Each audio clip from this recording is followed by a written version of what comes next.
उत्तर प्रदेश के मुख्यमंत्री माननीय योगी आदित्यनाथ जी ने कांवड़ यात्रा जो अभी प्रारंभ हुई है उसमें कहीं कहीं जिलों में स्कूलों को बंद कराया गया है, जो कि एक उनके माध्यम से एक सराहनीय कार्य है। क्योंकि बच्चे अगर पढ़ेंगे तो सवाल पूछेंगे और बच्चे इस शासन में और बच्चों को तो वोट डालने का भी अधिकार नहीं होता है। इसलिए उन्होंने जो ये कार्य अपने दिमाग से जो ये किया है वो उनके दिमाग से बहुत ही सराहनीय है। क्योंकि कांवड़ यात्रा जो चल रही है उसमें बड़े ही बहुत ही सद्भावना वाले लोग जा रहे हैं।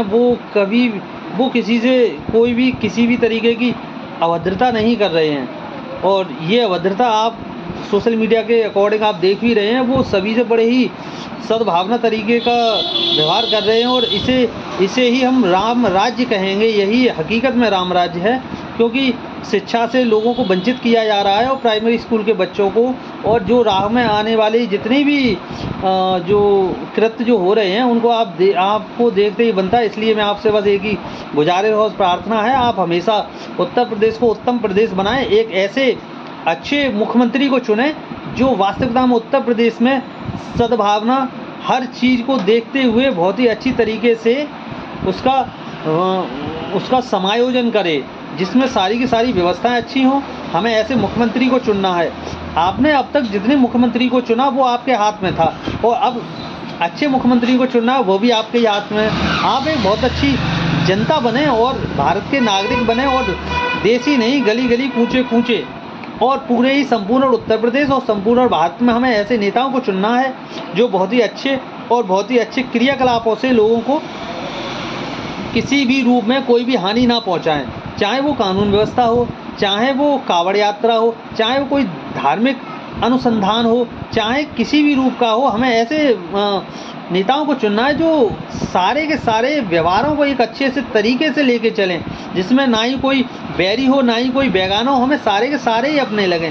जब हमें सारे ही अपने लगेंगे तब भावनाएं क्रिएट होंगी कि वसुधैव कुटुंबकम की ये भावनाएं जब दिलों पर स्थापित होती तो हमें सारे ही अच्छे लगते हैं। फिर ये नहीं रहता ये फलां व्यक्ति ये टोपी वाला पगड़ी वाला, इस तरीके का बटना ये बिल्कुल ही ख़राब हो जाता है।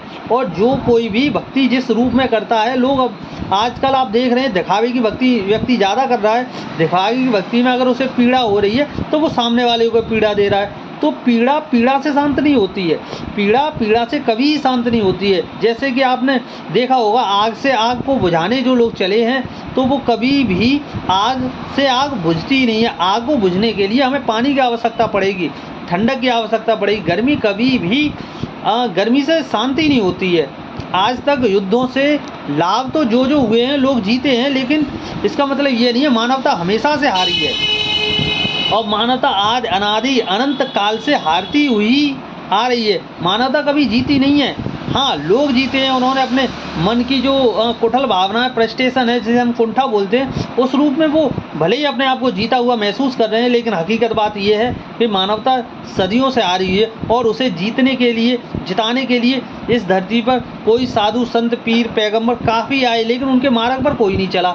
उन्होंने अपने अपने मार्ग अलग बना लिए। जब वो मार्ग अलग बना लिए तो उनके फॉलोवर अनेक हो गए। जब उनके फॉलोवर अनेक हो गए तो वो मानव को मानव समझ ही नहीं रहे हैं। जब मानव को मानव नहीं समझेंगे, आप अपने दर्द को दूसरे में शामिल करके देखिए। जो दर्द आपको हो रहा है वो सामने वाले को भी होगा, और ये दर्द का कारण ही अमानवीय स्थिति को पैदा करता है।